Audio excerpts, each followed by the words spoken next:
नमस्कार दोस्तों एक बार एक राजा ने गांव में राम कथा करवाई और कहा कि सभी ब्राह्मणों को राम कथा के लिए आमंत्रित किया जाए।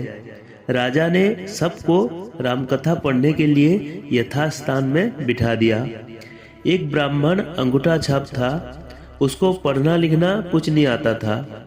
वो ब्राह्मण सबसे पीछे बैठ गए और सोचे कि जब पास वाला पन्ना पलटेगा, यानी कि जब पास वाले ब्राह्मण जी पन्ना पलटेंगे तब वो मैं भी पलट दूंगा। काफी देर देखा कि पास जो पंडित जी बैठे हैं उन्होंने पन्ना पलटा ही नहीं। इतने में राजा श्रद्धा पूर्वक सबको नमन करते चक्कर लगाते लगाते उस सज्जन के समीप आने लगे तो उसने एक ही रट लगा दी कि अब राजा पूछेगा तो क्या कहूंगा, अब राजा पूछेगा तो क्या कहूंगा।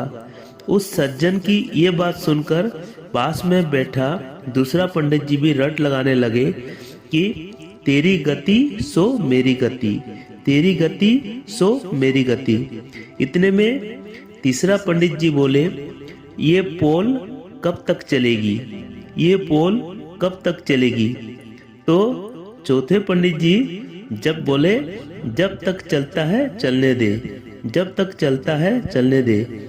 वो चारों सिर नीचे किए इस तरह की रट लगाए बैठे हैं कि अब राजा पूछेगा तो क्या कहूँगा, तेरी गति सो मेरी गति, ये पोल कब तक चलेगी, जब तक चलना है चलने दे।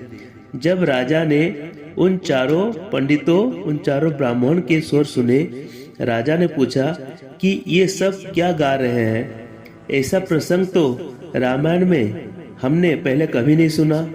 उतने में एक महात्मा उठे और बोले, महाराज ये सब रामायण का ही प्रसंग बता रहे हैं। पहले जो ब्राह्मण है ये बहुत विद्वान है। बात सुमंत ने अयोध्या कांड में कही। राम लक्ष्मण सीता जी को वन में छोड़कर घर लौटते हैं, तब ये बात सुमंत कहता है कि अब राजा पूछेंगे तो क्या कहूँगा, अब राजा पूछेंगे तो क्या कहूँगा। फिर पूछे कि ये दूसरा पंडित जी जो बोल रहे थे तेरी गति सो मेरी गति। महात्मा बोले, महाराज ये तो इनसे भी ज्यादा विद्वान है।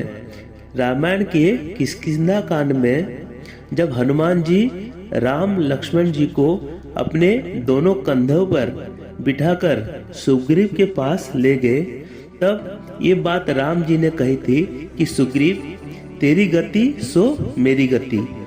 तेरी पत्नी को बाली ने रख लिया और मेरी पत्नी को रावण ने हरण कर लिया।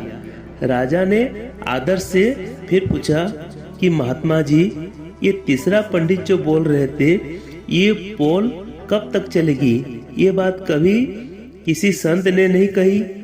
तो महाराज जी बोले, ये तो और भी ज्ञानी है। लंका कांड में अंगद जी ने रावण की भरी सभा में अपना पैर जमाया, तब ये प्रसंग मेघनाथ ने अपने पिता रावण से किया कि पिताश्री ये पोल कब तक चलेगी।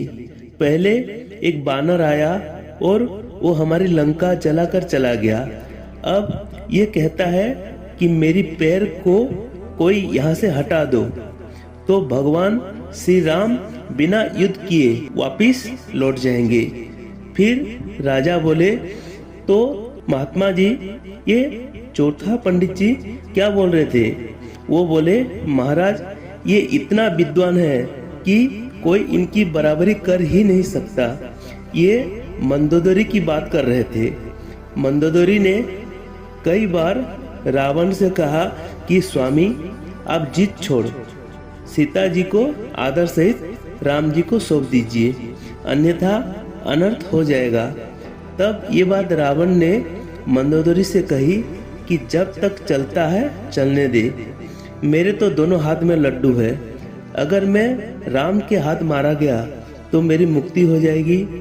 इस अधम शरीर से भजन वजन तो कुछ होता नहीं, और मैं युद्ध जीत गया तो त्रिलोकी में भी मेरी जय जयकार हो जाएगी। राजा इन सब बातों से चकित रह गए। बोले कि आज हमें ऐसा अद्भुत प्रसंग सुनने के मिला कि आज तक हमने कहीं नहीं सुना। राजा इतने प्रसन्न हुए कि उस महात्मा से बोले कि आप कहे वो दान देने को राजी हूँ। उन महात्मा ने उन अनपढ़ अंगूठा छाप ब्राह्मणों को अनेकों दान दक्षिणा दिलवा दी। दोस्तों, इन सब बातों का एक ही सार है दोस्तों कि कोई अज्ञानी, कोई नास्तिक, कोई कैसा भी क्यों ना हो, रामायण, भागवत जैसे महान ग्रंथों को श्रद्धा पूर्वक छूने मात्र से ही सब संकटों से मुक्त हो जाते हैं। और भगवान का सच्चा प्रेमी हो जाए उनकी तो बात ही क्या है, मत पूछिए कि वह कितने धनी हो जाए।